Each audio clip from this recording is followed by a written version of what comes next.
근데 이제 처음에 딱 들었던 생각이 작곡가들. 와, 작곡가들 큰일 났는데. 작곡은 끝났어요. 근데 과연 스타워즈의 주제가를 만들 수 있겠는가? 그러한 오리지널리티를 과연 AI가 만들 수 있겠는가?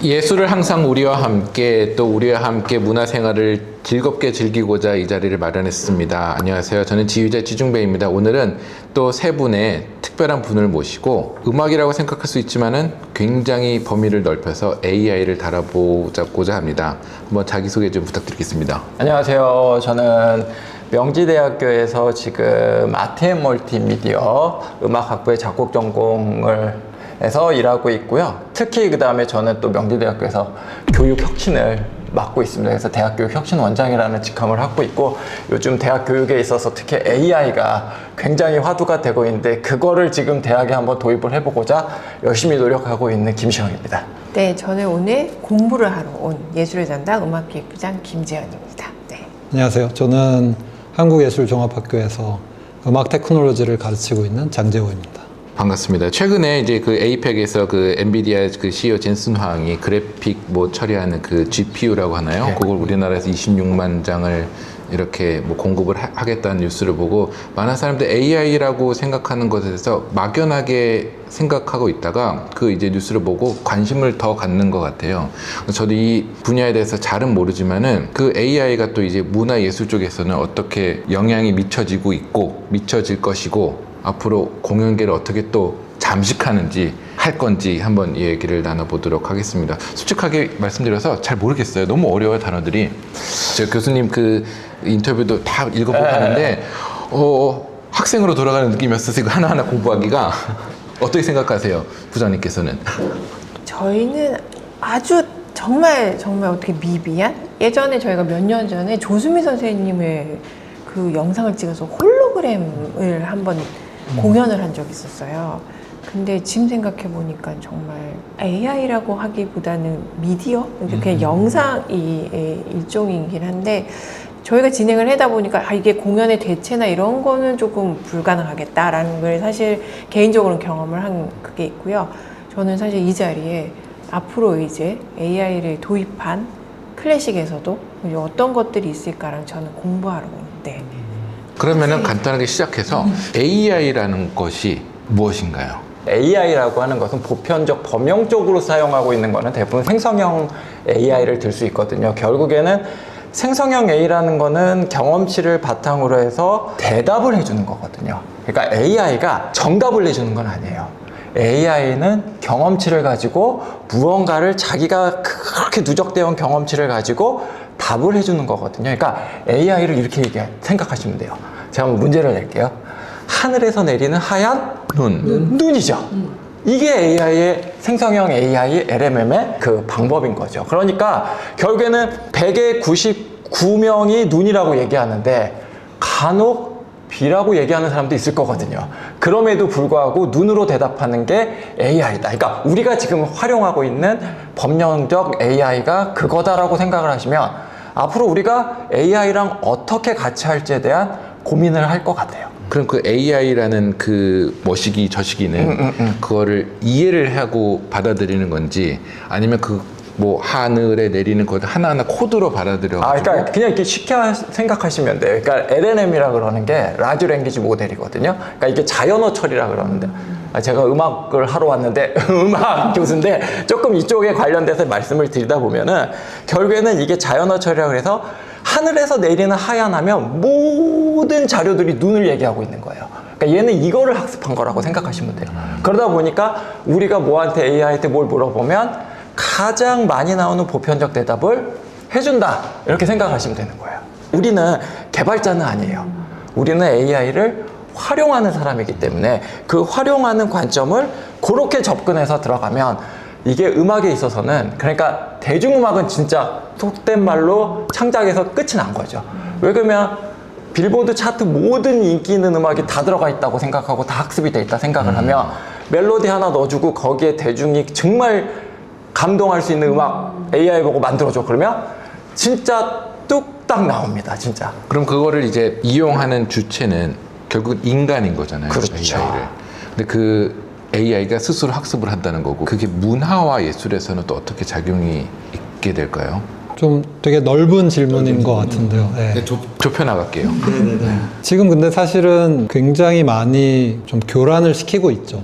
우리가 여태까지 갖고 있던 예술 시장 혹은 예술 씬에 굉장히 교란을 주고 있는 상황이죠. 예를 들면 뭐 몇 년 전에 어떤 회화 대회에서 사람이 그린 건 줄 알고 1등을 줬는데 알고 보니 AI가 그린 거더라. 이런 것들도 있고 뭐 사진 대회에서 뭐 AI가 그린 이미지가 사진 대회에서 1등을 받는다든지 이런 일들도 있었고 사실은 음악이 제일 늦었던 것 같아요. 굉장히 느렸는데 최근에 와서는 정말 블라인드 테스트를 해도 이게 사람이 만든 건지 인공지능이 만든 건지 모를 정도로 구분이 안 될 정도로 그렇게. 구분을 할 수 있는 건 AI가 구분할 수 있는 건가요? 아니면은 사람이 구분할 수 있는 건가요? 그림에서는. 구분하기가 쉽지 않죠. 그것도 그 작품을 제출한 사람이 이건 사실은 내가 그린 게 아니라 AI가 한 거야 라고 밝혔기 때문에 알려진 거지. 너무 무서운데 그러면. 그러니까 우리가 썩은 물을 아주 목마를 때 썩은 물 아니라고 마시면 너무 시원한 거잖아요. 근데 이걸 썩은 물이라고 알았을 때 미치잖아요. 그 옛날에 무슨 얘기도 있잖아요. 똑같습니다. 그러니까 이제 AI 특히나 22년 말에 AI 처음 나왔을 때는 그때는 이제 데이터가 없었어요. 그럼 뭐 글을 쓰고 뭘 하면 이건 AI가 쓴 것 같아. 그리고 뭐 AI 카피킬러도 나왔어. 근데 24년, 25년, 특히 25년 기점으로 통해선 못 알아봐요. AI랑 쓴 논문을 요즘 뭐 카피킬러나 뭐 터니닛이라고 하는 이렇게 잡아내는 그 표절 검사기에 넣잖아요. 챗GPT, 제미나이, 클로드 세 개를 동시에 써가지고 좋은 문장 딱 만들어가지고 싹 돌리거든요. 몇 프로 나올 것 같아요? 지시를 정확하게 내리실 것 같아요. 교수님은 왠지 여기에 걸리지 않게끔 만들어줘. 0%? 아니야, 그런 말 안 쓰고 그냥 이 주제에 대해서만 이렇게 쓰고 했는데 1% 나와요. 못 잡아요, 이제는. 음악도 마찬가지라고 생각이 들고요. 그러니까 요즘 저작권협회에 저작권을 가입할 때 동의 문항이 있거든요. 창작품이 AI를 얼만큼 썼습니까? 그러니까 동의 비동인데 완전히 작가 개인에 맡겨요. 양심에 맡겨요. 요즘 이런 세상까지 왔습니다. 그 AI가 근데 전반적으로 우리 예술을 떠나서 우리 지금 현재 삶에 어느 정도 그러면 파고 들어와 있나요?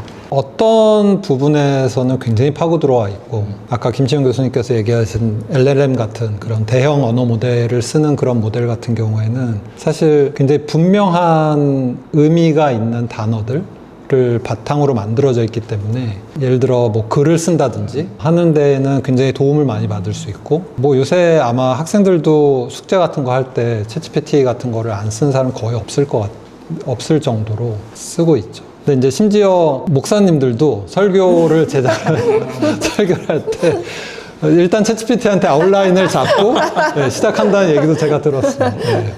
뭐 그런 정도로 이제 많이 쓰이는가 하면 그런데 이제 저는 사실 최근에 휴머노이드 로봇에 되게 관심을 갖거든요. 근데 휴머노이드 로봇은 완전히 다른 얘기예요. 왜냐하면 이거는 시각에서 모든 정보를 얻어야 되는데 시각 정보는 분명하지 않은 정보가 너무 많아요. 언어는 분명한 정보들로 이루어져 있지만 시각 정보는 분명하지 않기 때문에 이 로봇이 어떤 행동을 하나 하려고 할 때 그 시각 정보를 통해서 문맥을 파악하고 자기가 뭘 해야 될지를 파악하는 일은 아직까지는 굉장히 어렵다고 그렇게 알고 있습니다. 잠깐 조금만 덧붙이면 AI가 아까 그 이제 거짓, 페이크를 많이 할 것처럼 우려를 하시는데 이젠 이게 24년도 말부터 바뀌어가지고요. 출처 기능이 다 생겼고 딥 리서치 기능이 다 생겼기 때문에 그러니까 처음 나왔을 때 챗 GPT는 그 속된 말로 할루시네이션이라 얘기 들어보셨을까요? 환각에 대한 게 굉장히 우려가 많았거든요. 근데 요즘은 챗 GPT나 제미나이나 뭐 클로드를 쓰면 특히 뭐 퍼플렉시티라는 또 검색의 대가인 또 AI가 있는데 걔를 뭐 하나를 물어보면 그 관련된 출처가 다 따라붙어요, 이제는. 그러니까 이게 얘의 출처를 통해서 이렇게 나왔다. 그러니까 다시 말해서 이제는 그 검색의 기능까지 들어간 거예요. 처음에 생성형 AI는 아시다시피 아까 제가 말씀드렸듯이 아까 장재호 교수님도 말씀하셨듯이 말, 글, 제가 자연어 처리의 기능에 초점이 있었다면 요즘은 그게 검색과 이제 시너지 효과를 내기 시작한 거죠. 그러니까 이제 구글로 안 찾아봅니다. 애들이 숙제를 하는데 그냥 챗 GPT, 제미나이한테 물어보면 출처가 다 따라 들어와요.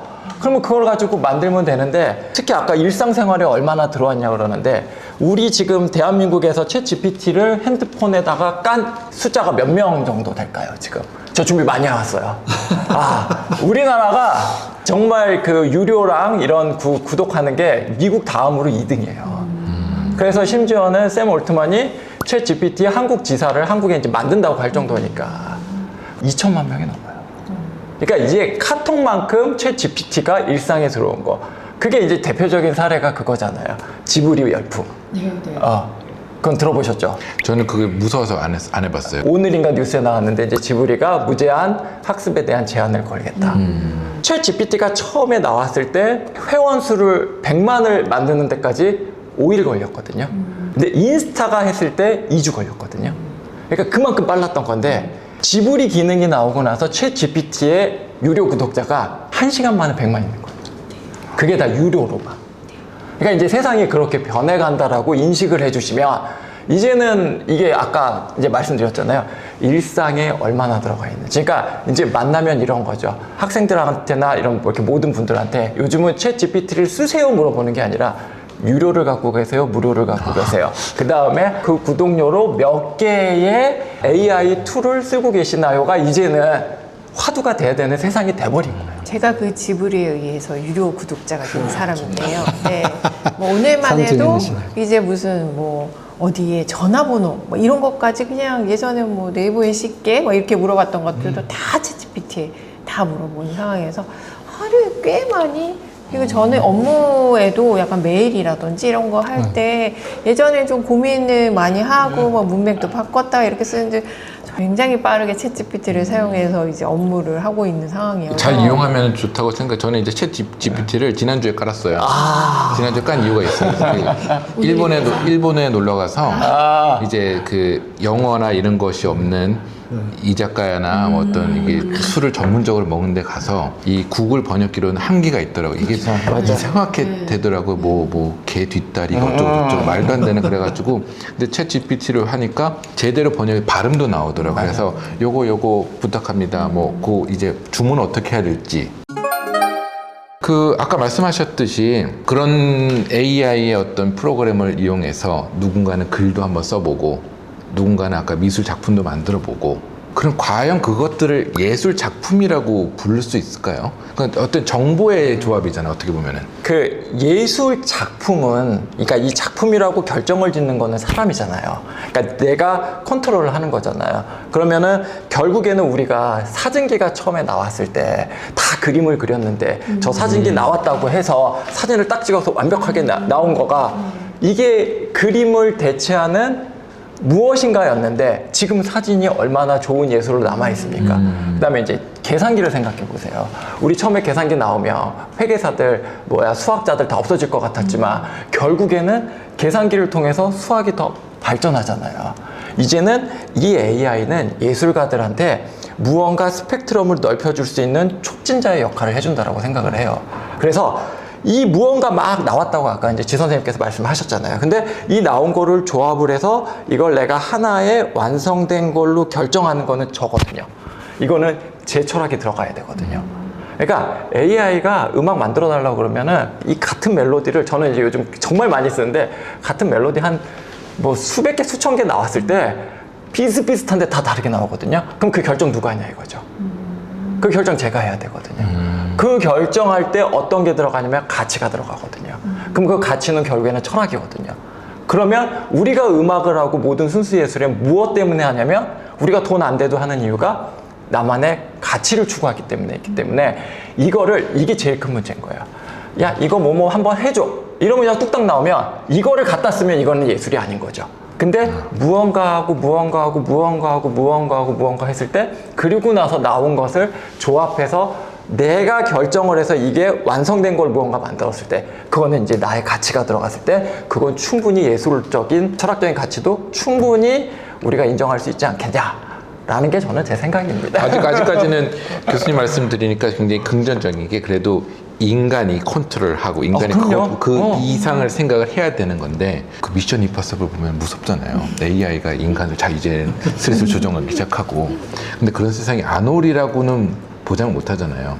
그 두 분께서는 이제 AI를 이용해서 전문적으로 이제 음악을 만들어 오시고 했을 때 그러면 그 과정은 어떻게 되나요? 예를 들면 뭐 의뢰가 들어왔다. 이거는 AI로 해도 괜찮다. CF의 뭐 시그널 음악이다. 뭐 BGM 같은 거, 백그라운드 뮤직 같은 그럴 거는. 경우에는 그 작업이 어떻게 이루어지나요? 그건 진짜 많은 사람들이 모르니까 저는 AI로 작업을 안 하고 있어요. 네. 저는 말씀을 드릴 수 있어요.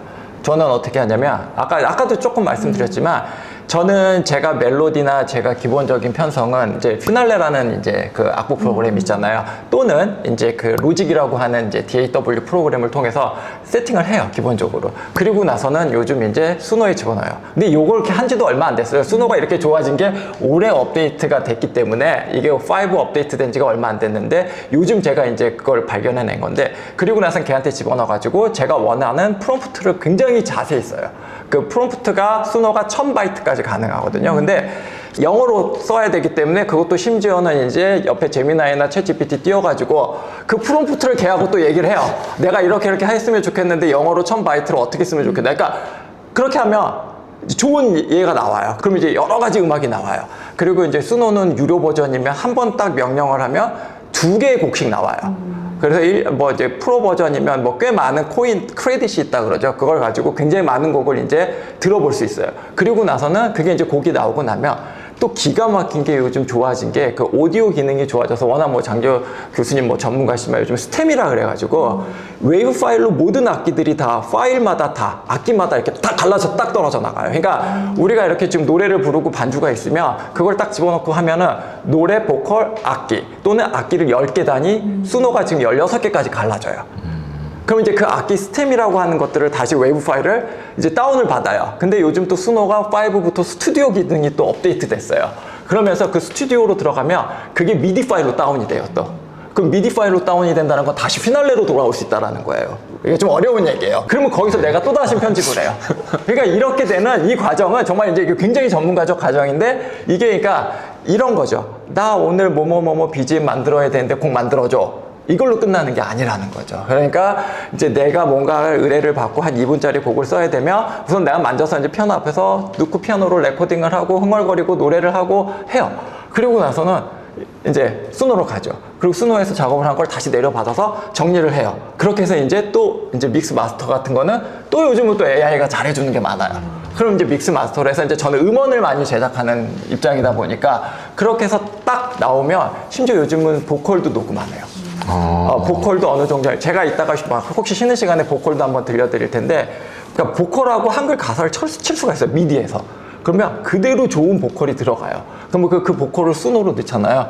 그러면 정말 기가 막힌 가수, 그러니까 내 목소리를 또 걔한테 줘요. 페르소나를 또 수노한테 입혀요. 그러면 얘가 저를 진짜 최고의 가수로 만들어줘요. 그걸 또 다운받아서 믹스 마스터하면 완전히 음악이 이제 끝나는 거죠. 그러니까 굉장히 어려운 절차인데 이거를 계속 꾸준히 따라 나가면 이걸 이제 하는 사람과 안 하는 사람의 격차는 엄청 차이가 나고 특히 제일 큰 문제는 3만 원을 투자해서 그 녹음하고 뭐하고 프로듀싱하고 뭐하는 300만 원, 3천만 원을 아낄 수 있는 그게 되는 거예요. 근데 힘들어. 제가 다 끝났습니다. 이제 지금 이 주제를 네. 받았을 때 사실 시연자는 그렇게까지 별로 잘 못 느끼겠어요. 근데 이제 처음에 딱 들었던 생각이 작곡가들. 네, 작곡가들은 정말 이 부분에 활용을 많이 하다 보면 아주 쉬운 BGM, 저희가 작곡가들한테 의뢰했던 굉장히 짧은 곡 같은 경우에는 지금 말씀하신 이런 프로그램들을 사용을 하면 저도 만들 수 있을 것 같다는 생각이 들어서 와, 작곡가들 큰일 났는데 지금 아까 보컬도 그렇게 많은데 거의 정말 더더더더더 아티스트들이 설 자리가 없는 거 아니야라는 그게 굉장히 와닿는.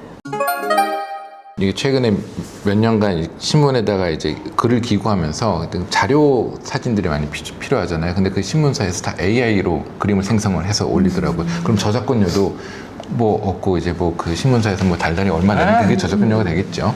근데 교수님께서 말씀하시는 와중에 그 뭐 사운드에 대해서 어떤 그 소스에 대해서도 말씀하셨는데 구현 설명이 필요할 것 같아요. 지금 단어 하나하나에 귀를 기울이면서 놓치지 않으려고 하기 때문에 너무 전문 용어가 많이 나와서 저는 뭘 하게 되면 이렇게 좀 들이파는 스타일이라 그냥 오진 않거든요. 뭘 공부를 되게 많이 하고 왔는데 저는 이제 그 후배들하고 엄청 AI 작곡에 대해서 얘기를 많이 해요. 아까 우리 부장님께서 말씀하신 게 딱 맞아요. 작곡은 끝났어요.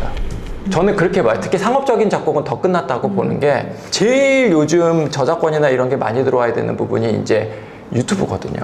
저작권에 대한 보고였단 말이죠. 음악에 관련돼서. 그래서 근데 요즘은 저작권 크리에이터들이 음악을 의뢰를 안 해요. 왜 그러면은 클릭 한번 누르면 뚝딱 나오는데. 근데 예전에는 그 또 BGM 팩토리라 그래가지고 뭐 얼마씩이라도 사서더라도 했거든요. 요즘은 그것도 안 해요. 이제는 누구나 다 할 수 있는 게 되는 세상이 돼버리니까 이게 진짜 이 작곡가들, 솔직히 연주자들은 작곡은 이제 창작의 개념인데 우리가 연주는 해석의 개념이잖아요. 네. 그리고 이게 감정이 전달이 될 때, 그러니까 솔직히 말해서 대중음악도 엄청나게 찍어낼 수 있지만 우리가 대중음악의 케이팝에 환호하는 이유가 이번에도 에이펙 보면은 G드래곤이 직접 실물에 나왔을 때 그 영접했을 때의 그 느낌일 거거든요. 주희자 선생님도 마찬가지고. 그러니까 이게 정말 그 무대에서 뿜어나오는 그 아우라가 영접이 됐을 때 진짜 달라지는 거라 제가 봤을 때 정말 말씀 잘하셨어요. 연주는 삽니다, 이제. 근데 진짜 작곡 쪽은, 창작 쪽은, 그리고 이제 음원을 만들어서 어떠한 음향 기구를 통해서 나가는 사운드들에 대해서는 이제는 사람이 만드는 것보다 얘가 훨씬 더 잘 만들게 돼버리는 세상이 된 거죠. 약간 듣던 중에 약간 안심이 되는 그 말씀하셨죠. 아, 이거 맞아요. 아우. 근데 이제 김시영 교수님은 되게 긍정적으로 많이 보시지만 저는 사실은 부정적인 면을 많이 보거든요. 예전에 유튜브에 되게 재밌는 영상이 하나 올라왔는데 그게 뭐냐면 어떤 사람이 인터뷰를 해요. 사람들한테. 혹시 스타워즈의 주제가를 기억하십니까? 이렇게 인터뷰를 해요. 그러면 빠빠빠빰빰빰빰빰빰빰 대부분의 사람들이 다 알아요. 그리고 해리포터의 주제가를 기억하세요? 그러면 빠바바바바바바 뭐 이런 멜로디를 사람들이 다 기억하는 거예요. 그런 다음에 이 사람이 뭘 물어보냐면 혹시 아이언맨에 나오는 주제가를 기억하세요? 아무도 몰라요. 모르겠어요. 모르겠어요. 우 이런 거 생각나. 우. 그냥 우당탕탕우당탕탕. 근데 그 영상이 진짜 좋은 시사점을 건드린 게 뭐냐면, 그러니까 AI가 마블 영화의 음악 같은 음악들을 만들 수 있어요. 그러니까 정말 그 BGM들, BGM. 긴장된 장면에서는 긴장된 음악이 나요. 현이 쫙 이렇게 나오면서 그런 긴장된 음악을 만들고, 뭐 사랑이 넘치는 장면에서는 되게 로맨틱한 음악들이 나오고. 근데 과연 스타워즈의 주제가를 만들 수 있겠는가? 그러니까 그러한 오리지널리티를 과연 AI가 만들 수 있겠는가? 근데 저는 만들 수 있다고도 보고 만들 수 없다고도 보는. 저도 그 반반인 게 스타워즈를 보면은 그것도 결국에 정보의 지식이라는 거 정보잖아요. 인간이 하는 것도 스타워즈의 음악을 이렇게 보면은 개인적인 의견입니다. 아주 분석적인 게 아니라 굉장히 코온 골트가 가지고 있던 것들이 많이 있어요. 근데 결국에는 그거를 이제 배워왔고 그거를 느껴왔고 코온 골트라는 사람이 영화 음악을 처음에 이런 식으로 간 거를 지식을 습득해서 그렇게 작곡을 했고 그래서 약간 저도 이제 동의하는 게 반반이지 않을까. 그리고 이제 작곡가가 과연 어디서 영감을 얻는가를 많이 생각하게 되거든요. 다른 사람의 음악에서 영감을 얻을 때도 있지만 전혀 다른 데서 영감을 얻을 때도 있잖아요. 그냥 꽃을 보다가 영감을 얻을 수도 있고, 저 같은 경우는 수학을 되게 좋아해서 주로 수학에서 많은 음악적인 영감을 얻거든요. 근데 지금의 AI는 어디서 영감을 얻는 거냐면 데이터에서 얻는 거잖아요. 기존에 있던 음악에서만 영감을 얻는 거죠. 악기에서 영감을 얻는 게 아니라 마지막 작곡가가 작곡해 놓은 그 파이널 결과에서 영감을 얻는 거기 때문에 저는 한계가 분명히 있다고 생각을 하거든요. 근데 만약에 인간처럼 다양한 데서 영감을 얻을 수 있는 원천을 제공할 수 있다면 충분히 AI도 오리지널리티를 가질 수 있다고 생각을 합니다. 그러니까 저는 되게 중요한 거 하나가 영감의 원천을 줘야 된다라는 거 하나고, 근데 그게 지금의 그런 생성형 AI에서 주로 쓰고 있는 LLM 같은 그런 데이터를, 기존의 데이터를 기반으로 하고 있는 모델에서는 한계가 있을 거라는 저는 생각을 해요. 되게 많은 AI 전문가들도 LLM의 한계를 지적하고 있고, 그 한계가 뭐냐 하면 이런 거죠. 음악이 뭐냐라고 했을 때 음과 음의 조합이냐? 저는 아니라고 보거든요. 음과 음의 조합이 되게 중요하긴 하지만 그 사이에 있는, 우리가 예를 들어서 말을 할 때도 내가 어제 짜장면을 먹었는데 말이야, 이렇게 말하는 것과 내가 어제 짜장면을 먹었는데 말이야, 이거 완전히 뉘앙스가 다르거든요. 같은 정보지만 완전 다른 얘기를 하고 있는 거거든요. 음악에도 그런 게 있잖아요. 그거를 어떻게 알려줄 거냐라는 거죠, AI한테. 만약에 우리가 그걸 알려줄 수 있다면 AI도 진짜 충분히 오리지널리티를 가질 수 있다. 저는 그렇게 생각을 하고, 또 한 가지 뭐가 있냐면 아까 이제 시장 얘기를 했었는데 경제권에 관한 얘기인 것 같아요.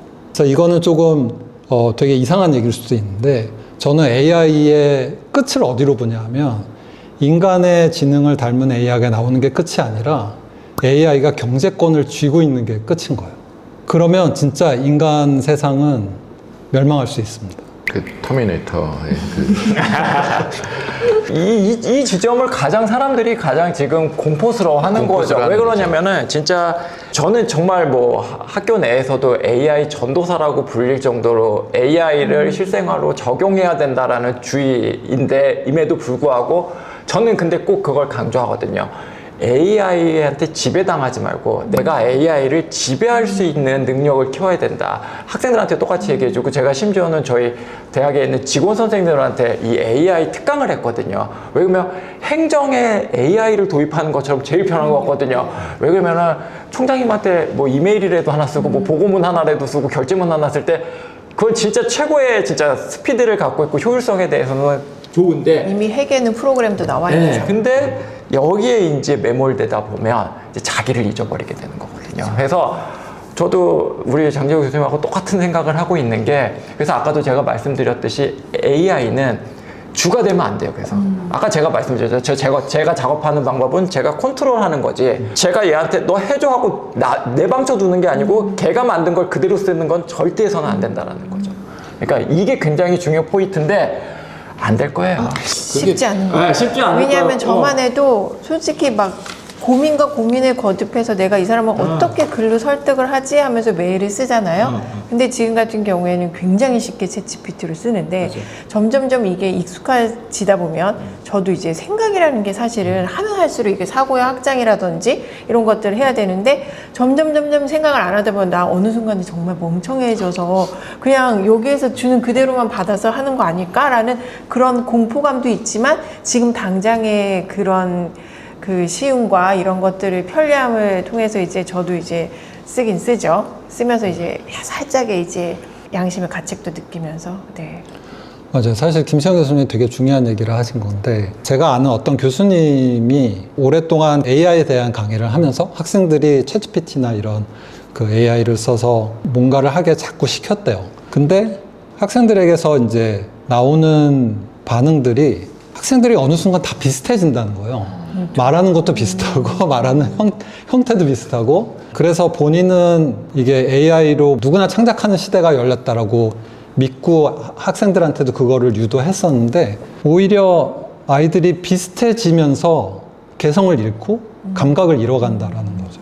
그러니까 AI를 쓰면 누구나 창작자가 될 수 있는 것처럼 느껴지고, 또 아마추어리즘이 굉장히 발전할 것처럼 느껴지지만 사실은 인간이 감각을 잃어가는 과정인 거예요. 그래서 AI 나오고 진짜 더 무서운 말이 격차라는 얘기가 나오기 시작한 거예요. 네. AI를 잘 쓰는 사람 1%만 살아남고, 지금 진짜 장재호 교수님 말씀 다 하시죠. 그 외에는 우리가 예전에 이제 카톡 처음 나왔을 때 생각해 보시면 카톡이나 뭐 이런 데 기능 정말 많잖아요. 다 활용 못 하잖아요. 특히 뭐 이런 스마트폰 나왔을 때 정말 기능 무궁무진한데 우리 모르잖아요. 지금 똑같이 그 시대가 온 건데, 이제 범용적인 AI를 그냥 쓰는 거는 일반적으로 우리가 네이버 구글 쓰듯이 쓸 거예요. 그런데 이 모든 기능을 잘 쓰는 상위 1%는 그거를 지배할 거예요, 이제.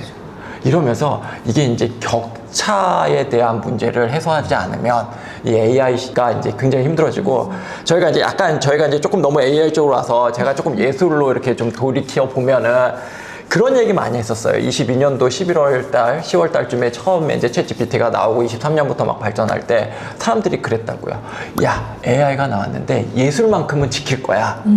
근데 예술이 제일 먼저 무너졌어요. 제일 먼저 무너진 게 아까 말씀하셨듯이 제일 먼저 AI가 당선된 게 대본 공모전. 그 다음에 이제 소설. 그 다음에 이제 미술, 그 다음에 이제 음악까지도 이제 제일 데이터가 이제 늦긴 했지만 음악이 제일 무너지긴 했고요. 그 다음에 요즘은 이제 우리가 진짜 학문에 있어서 가장 꽃이라고 있는 논문이 있잖아요. 논문에 있어서 공저자로 챗GPT를 인정할까요, 안 할까요? 이제 학회에서 합니다. 주저자로는 안 해도 일저자로는 안 해도 이제 공저자, 예, 이저자로는 챗GPT가 올라갈 수 있고 제가 교보문고 가서 이렇게 잘 이렇게 이제 살펴보시면 저자 목록에 챗GPT도 굉장히 많아요. 진짜요? 예, 예, 예.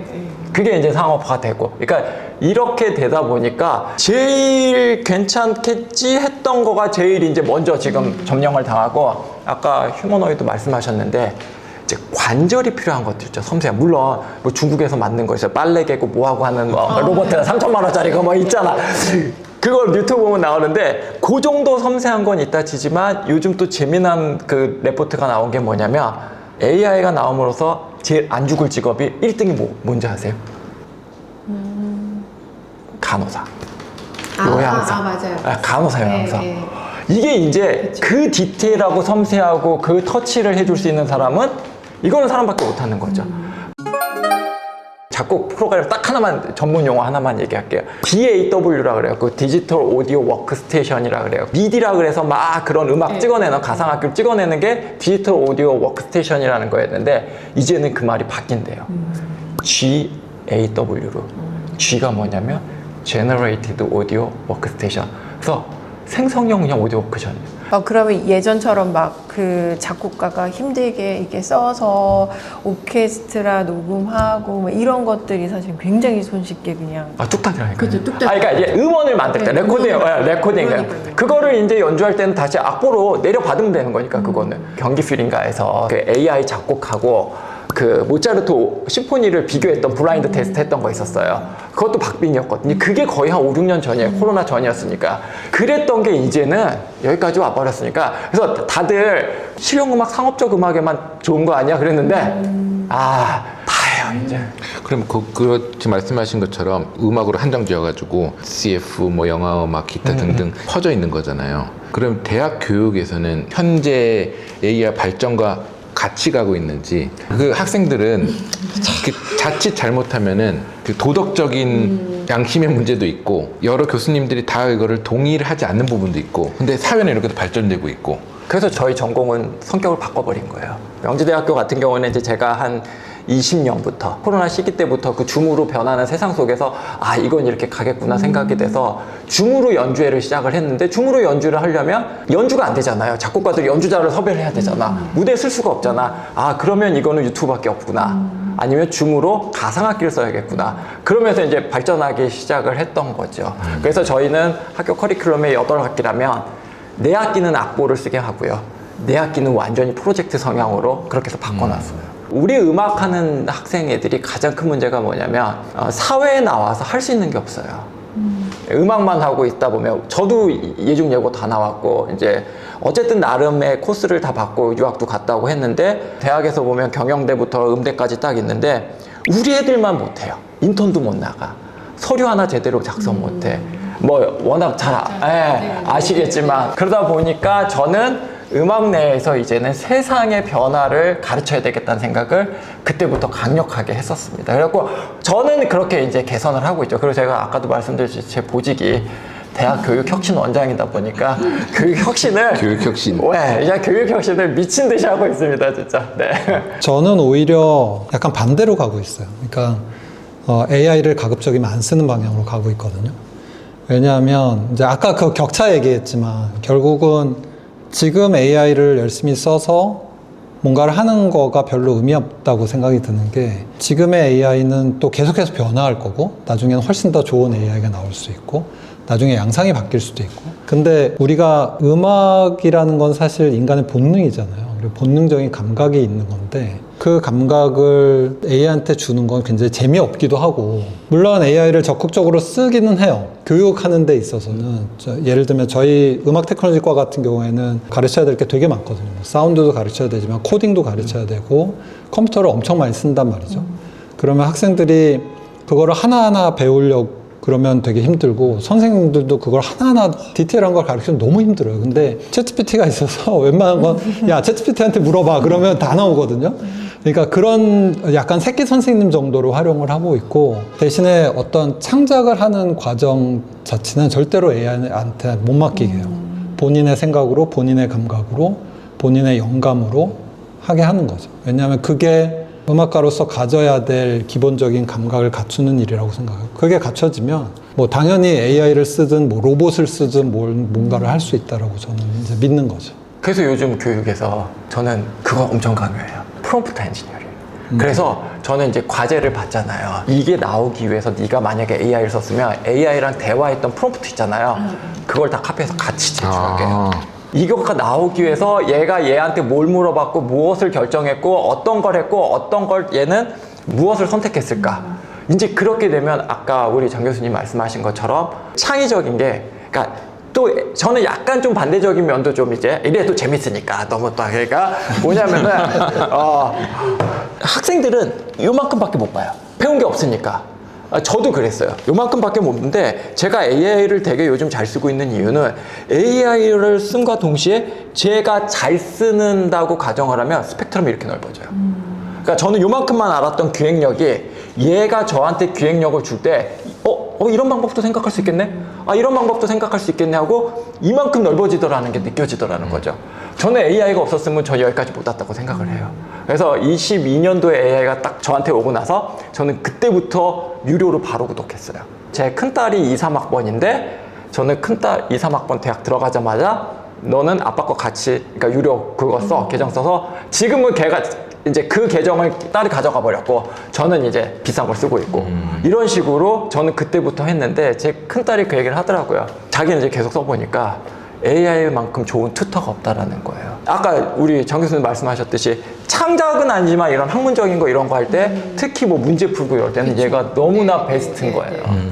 제가 좀 말이 많은데 오늘 근데 준비를 해왔으니까 요즘 그 대학에서 제일 교수님들이 두려워하는 게 뭔지 아세요? 강의 평가예요. 강의 평가 막 긁어제끼잖아요. 장 교수님 그렇잖아요. 요즘 애들은 그냥 가차없이 긁어제끼잖아요. 작년까지 평균적으로 그래도 한 85점 내외는 왔다 갔다 하세요. 올해 들어서 80점으로 뚝 떨어졌어요. 그 이유가 뭐냐면 효과적인 설명을 못 한대요. 그리고 강의 자료가 부실하대. 그거 다 애들이 누구 때문이야? 이제는 예전에는 교수님이 다 우리 교수님 이랬는데 이제는 교수님이 만들어준 PPT 자료나 PDF 자료를 생성형 AI한테 넣고 얘랑 같이 공부를 하면서 키워드랑 공부하고 얘한테 다시 시험 문제 내봐 이러고 하고 공부를 하니까 얘가 훨씬 더 나한테 잘 들어오거든요. 그래서 우리 큰딸이 맨날 하는 말이 그래요. 아빠 강의 진짜 잘해라.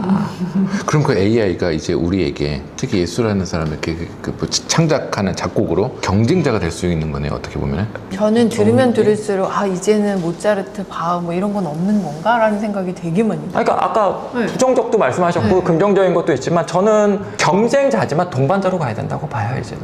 그런 점에서는 저도 충분히 동의해요. 네, 맞아. 그러니까 의존하면 안 되고 정말 공연계는 저는 괜찮을 것 같아요. 예술의 전당에서 괜찮은 건가요? 그럼요. 네. 예술의 전당에서 직접 들어가서 듣는 그 음향과 여기서 나오는 음향 스피커 아무리 1억짜리 스피커 놓고 들어도 거기서 나오는 음향은 차이가 다르고 그 다음에 그 미세한 음정 틀림. 그럼 저는 오래 살아남을 수 있을까요? 지휘자는 지 선생님은 끝까지 갑니다. 그러니까 저는 연주자들은 별 문제가 없다고 봐요. 근데 아까도 제가 말씀드렸듯이 저는 창작하는 사람들에 있어서 의존만 안 한다면 정말 좋은데 의존도가 높아지면 높아질수록 이제는 진짜 아까 말씀하셨듯이 정말 격차는 더 심해질 거라는 거지 이제. 테크놀로지가 항상 새롭게 등장할 때마다 아까 사진 얘기하셨는데 사진도 처음 등장했을 때 회화 작가들은 다 죽을 거다. 네. 그러니까 사진이 그림을 대체할 수 있다라고 본 거죠. 그냥 그런 게 아니라 서로 역할을 찾아가면서 같이 상생을 했거든요. 영역이 더 넓어진 거죠. 전자악기가 처음 나올 때도 비슷한 얘기가 있었어요. 전자악기가 나올 때 사람 연주자는 다 죽을 거다. 특히 가상악기 나왔을 때 그러죠. 이제 1인 오케스트라가 되는데 무슨 오케스트라를 써? 막 약간 이런 분위기였는데 어떤 일이 있었냐. 야마하에서 VL1이라는 기가 막힌 악기를 만들어냈어요. 그걸 쓰면은 클라리넷 소리가 진짜 이렇게 삑살이 나는 것까지 다 시뮬레이션이 돼요. 근데 그 악기가 잘 팔렸느냐? 완전 대실패를 했어요. 아무도 안 샀어요. 왜 안 샀냐면 그때 하필이면 사람들이 관심이 뭘로 갔냐면 진짜 악기 소리 같은 소리가 나는 전자악기가 아니라 나는 기계음이 훨씬 좋아. 이 방향으로 간 거예요. 그러니까 전자악기는 기계음이 나야지. 제맛이지. 이렇게 된 거죠. 그러니까 어쿠스틱 악기는 어쿠스틱 악기대로 살고 전자악기는 전자악기대로 살고 서로 간의 영역을 찾은 거죠. 그러니까 저도 인공지능도 이게 지금은 막 되게 이렇게 좀 어수선하지만 결국은 정리가 될 것 같아요. 그러니까 공존할 거고, 저는 이런 것도 생각해요. 아, 작곡자가 꼭 자기 작품을 만들어야 되나? 예를 들면 인공지능한테 줄 수 있는 데이터를 만드는 작곡가도 있을 수 있는 거고, 그래서 새로운 스타일을 개발하는 거죠. 그래서 이런 데이터를 너가 만들 수 있게 해줄게. 그래서 학습을 시켜주는 거죠. 그리고 요즘 이제 한참 이제 에이전트 얘기가 계속 나오는데, 그러니까 나를 닮은 인공지능 작곡가를 내가 훈련시켜서 내가 만드는 거죠. 그래서 내가 해야 될 일들을 얘가 대신 하게끔 하면서 같이 협업을 하면서 할 수 있는. 아, 그러면 작곡가들이 마감 시간을 지킬 것 같아요. 그럼 그 항상 동행하셨던 그 같이 갔던 그 AI를 통해서 만드신 음악이 혹시 들려주실 수 제가 뭐 한 있을까요? 두 개만 들려드리면은 뭐 한번 그냥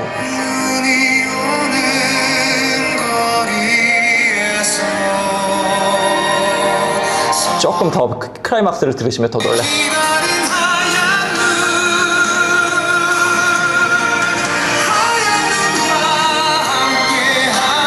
제가 소름 돋는데. 그렇죠. 그 다음에 이제 제가 요즘 이제 제가 이렇게 오케스트라 곡을 좀 쓰고 있는데 이게 한국을 다 돌아가고 있어요. 도시를 돌아가고 있는데 울산은 공업 도시로 막 바가바가바가 움직이잖아요. 이거를 오케스트라로 구현을 했어요. 막 뭔가 막 펼쳐지잖아요. 막 그 울산의 그 막 역동적인 느낌.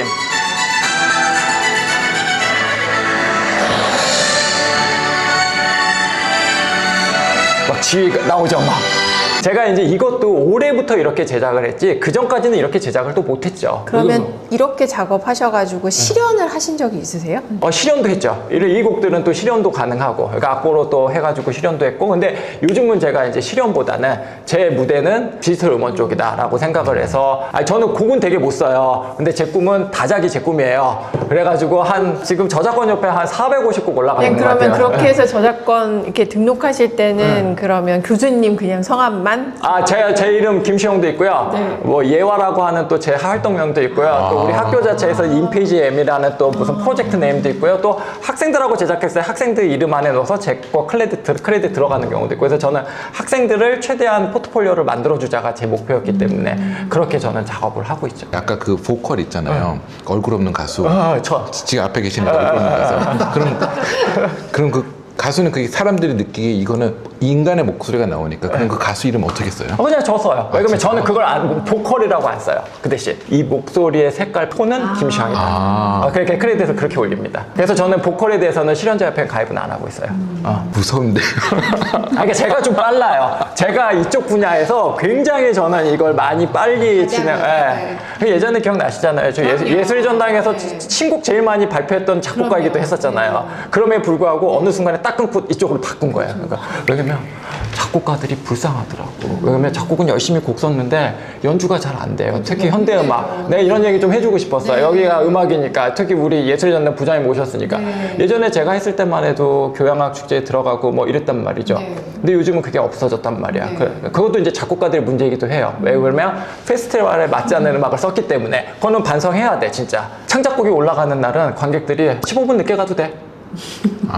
너무 가슴 아픈 얘기인데 거기에 못 맞췄던 작곡가들의 문제도 있는데, 제가 왜 갑자기 이쪽 디지털로 간 이유 중에 가장 큰 이유는 저는 열심히 곡을 쓰고 싶었는데 곡을 썼는데 돈이 없으면 연주가 안 되는 거예요. 그리고 제가 곡 써서 제가 작품비를 받는 게 아니라 그냥 다 연주비로 다 때려박는 시스템이 돼버린 거죠. 그래서 어느 순간에 디지털 음원으로 가고 저작권 협회를 올리다 보니까 이거 봐라, 돈이 들어오기 시작해요. 근데 이것도 되게 중요한 포인트인 것 같긴 해요. 제 음악이 가끔 요즘 드라마에도 꽂혔어요.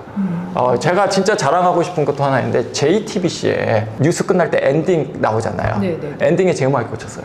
목요일이라는 제목의 곡이 있었어요. 가사학교로 다 만든 건데. 근데 갑자기 8시 좀 지나간 8시 반쯤 되니까 막 문자가 오기 시작하는 거예요.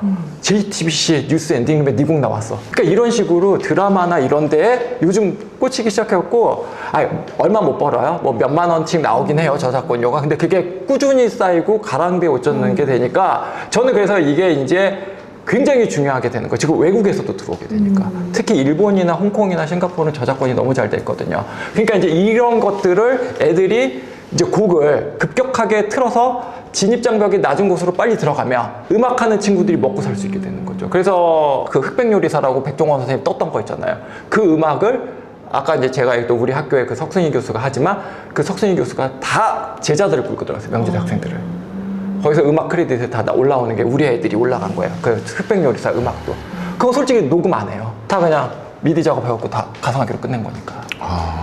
그게 이제 먹히는 세상이 됐으니 저는 애들한테 이제 저는 되게 실질적으로 좀 갈 수밖에 없었다라고 생각을 하는 거예요. 그러니까 조금 예술적인 얘기를 하면 저는 5가지가 있어야 된다고 생각을 하는 게 제일 먼저는 학술적인 음악이 있어야 돼요. 그래야 음악이 발전을 해요. 이건 제일 먼저라고 생각을 해요. 그 다음에 이 학술이 예술로 가야 된다고 생각을 해요. 이거는 정말 사람들한테 이제 나만의 가치를 갖고 이거는 내가 책상 위에 음악만 있어도 나는 너무 행복해야 되는 그 예술가가 필요하고 그 다음에 이 예술가가 실용이 돼야 되는데 우리나라는 이 실용이라는 단어가 너무 무슨 실용음악가 하면 상업음악 하는 걸로 아는데 저는 클래식 현대음악도 실용이 됐어야 된다고 생각하는 사람이거든요. 사용이 돼야 되잖아요. 근데 아까 제가 말씀드렸듯이 교향악 축제에서 사용 안 됐잖아요. 결국에는. 이게 정말 단적인 예잖아. 실용이 돼야 되고 그 다음에 이게 대중이 알아줘야 돼요. 그 다음에 상업이 돼야 되는 거죠. 그래서 저는 이 5가지의 가치가 음악 속에 있다고 치면 근데 저는 항상 대학 교수로서 1번이 학술이라고 생각을 하는 거죠. 이런 논쟁으로 가다 보면 이제 이 AI가 실용, 대중, 상업으로 갈 때는 굉장히 좋은 도구가 될 수 있다는 거죠.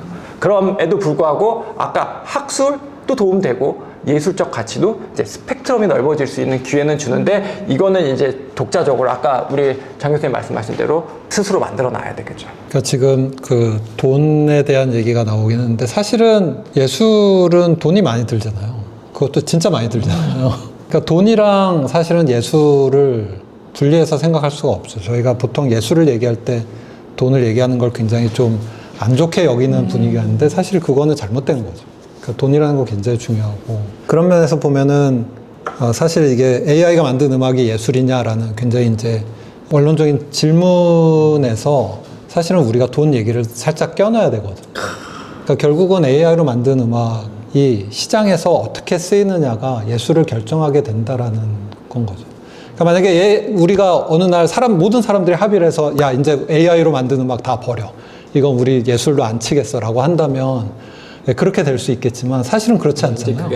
그건 불가능한 이제 시대가 됐고 이 시장 안으로 AI가 이미 너무나 많이 들어와 있고 그런 상태에서는 우리가 그런 AI가 만든 음악이 예술이야? 라는 질문을 더 이상 할 필요가 사실은 없는 거죠. 이미 예술이 된 거고 명답이십니다. 네, 이미 예술이 된 거 우리가 이제 던져야 될 질문은 뭐냐면 그래? 그렇다면 이러한 음악들이 나와 어떤 관계를 맺어갈 것인가가 이제 중요한 거죠. 이건 이제 창작자 입장에서가 아니라 소비자 입장에서 음악을 소비하는 사람의 입장에서는 AI가 만든 음악들이 계속 이렇게 막 쏟아져 나오고 있는데 이 음악이 나랑 어떤 관계가 있느냐를 물어야 된다는 거죠. 근데 저는 거기서 되게 중요한 게 뭐냐면 예를 들면 과거에 그리고 지금도 내가 좋아하는 음악들이 있잖아요. 그 음악이 내가 왜 좋지? 라는 걸 한번 좀 생각해 볼 만하지 않을까? 그러니까 내가 그 음악을 좋아하는 이유가 그 하나하나가 아름다워서 좋아하는 건지 아니면 그 음악가가 그냥 좋은 건지 그 음악가의 삶이 좋은 건지 아니면 이 음악의 백그라운드에 있는 그 얘기가 좋은 건지 이런 거를 잘 생각해 보면 결국은 AI가 만들었든 사람이 만들었든지 간에 그것이 나의 삶 속에 어떻게 들어오느냐에 따라서 굉장히 많이 달라질 것 같다는 그런 생각을 하게 됩니다. 저 지금 똑같은 그 생각하고 있었거든요. 진짜 정말 너무 좋은 말씀 해주셨는데 부장님이 이거잖아요. 우리 그 수많은 피아노 네. 독주회가 열리잖아요. 또는 그 수많은 콘체르토가 열리잖아요. 근데 같은 곡이 그렇게 수많이 열림에도 불구하고 솔직히 말해서 베토벤 피아노 협주곡 한 번 들으면 됐지 2번 왜 들어? 똑같은 생각이잖아요. 그러니까 곡이 좋은 게 아니거든. 맞아요. 임윤찬이 좋은 거고 조성진이 좋은 거고 손여름이 좋아서 가는 경우도 많잖아요. 그러니까 이제 어떻게 보면은 예술적인 관점 아까 말씀하셨던 그 속된 말로 아우라라 그러죠. 예술가들의 그 뒤에서 품어져 나오는 이것들은 정말 이거는 AI가 절대 대체가 안 되는 거죠. 그러니까 예술의 전당에서도 이제 저는 이제 조금 부장님께도 부탁을 드리고 싶은 게 이제 그런 AI가 이제 정말 다 들어왔는데 AI를 통한 예술의 전당에서도 기획은 좀 해주실 필요도 있지 않을까. 그래서 사람들에게 비교를 할 수 있는 시간을 줘야 되는 게 맞는 것 같아요. 그러니까 예전에 뭐 어떠한 오케스트라가 뭐 2가지 버전을 똑같이 했다거나 아니면 AI가 만든 작품임에도 불구하고 연주자가 누구냐에 따라 또 완전히 달라질 수 있잖아요. 뭐 이런 것들에 대한 기획을 조금 이제는 해주셔야 사람들한테 널리 알려줄 수 있지 않을까라는 생각을 하고 있습니다. 관객들도 다양성은 굉장히 중요한 부분이니까. 아까 그 작곡을 해서 연주자를 쓰고 무대를 만들어야 되고, 근데 사실 그게 현실적으로 작곡가들이 쉽지가 않거든요. 근데 이제 그런 부분들을 사실 어떻게 보면 조금 이런 걸 통해 가지고 하고 계신 거잖아요. 연주자한테 욕 많이 먹었습니다. 왜냐면 제가 예전에는 아시다시피 제가 저 현대음악 앙상블을 한 3개 정도를 운영을 네, 했었는데 그 연주자들하고 이제 속된 말로 손절이 된 거죠. 왜? 제가 연주자가 필요 없어져. 자연스럽게. 그러니까. 예, 예.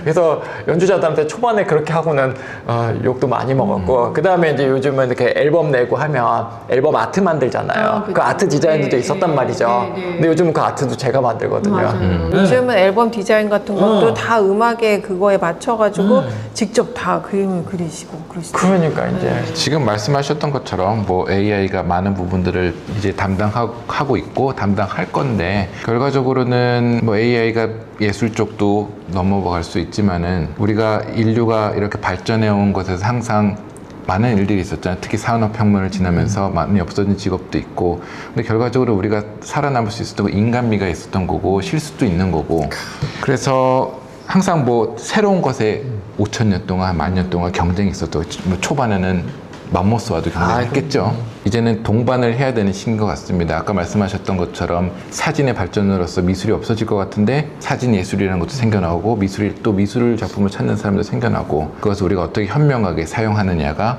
우리의 또 숙제이지 않을까. 결과적으로는 저는 살아남습니다. 근데 저는 최근에 저희 학생들을 보면서 되게 이상한 현상을 하나하나 발견을 했는데, 그러니까 저희 때만 해도 저희가 교육을 받을 때 작곡을 하려면 이런 곡을 써야 돼라는 그런 것들이 많았었거든요. 근데 요즘 학생들은 그러한 것들을 선생에게서 찾지 않고 자기네들끼리 찾더라고요. 저희 때는 답이 정해져 있었고 그 답을 향해서 혼자 가야 되는 작곡가의 길이었다면 지금은 마음 맞는 학생들이 모여서 얘기하고 자기네들끼리 그룹을 만들고 연주회를 하고 전시회를 하고 그러거든요. 그러니까 그런 거를 가만히 보면 이게 AI 시대이긴 하지만 인간 대 인간의 네트워킹을 다시 하려고 그러는구나 라는 생각을 많이 하게 돼요. 그래서 그 지점이 저는 되게 중요한 부분이 아닐까. 그래서 예술의 전당에서도 AI를 슬쩍 넣으면서도 어떤 인간과 인간의 삶에서의 그런 스토리를 만들어내면 뭐 충분히 재밌게 할 수 있을 것 같아요. 굉장히 많은 숙제를 네. 기획이 많이 좋아지긴 했지만 훨씬 더 진짜 예술가들, 특히 대가들만에 있는 공간이 아니라 특히 AI가 펼쳐짐으로써 정말 우리의 저변에 깔려있는 예술가들한테 공간도 좀 많이 제공해 주셨으면. 오늘 이렇게 어려운 주제인데 너무나도 재밌게 말씀해 주시고 또 이 자리를 한 번 더 만들어야 될 것 같아요. 또 어떤 변화가 있었을까 그 사이에 그 시간을 기다리면서 오늘 감사드립니다. 고맙습니다. 고맙습니다. 고맙습니다.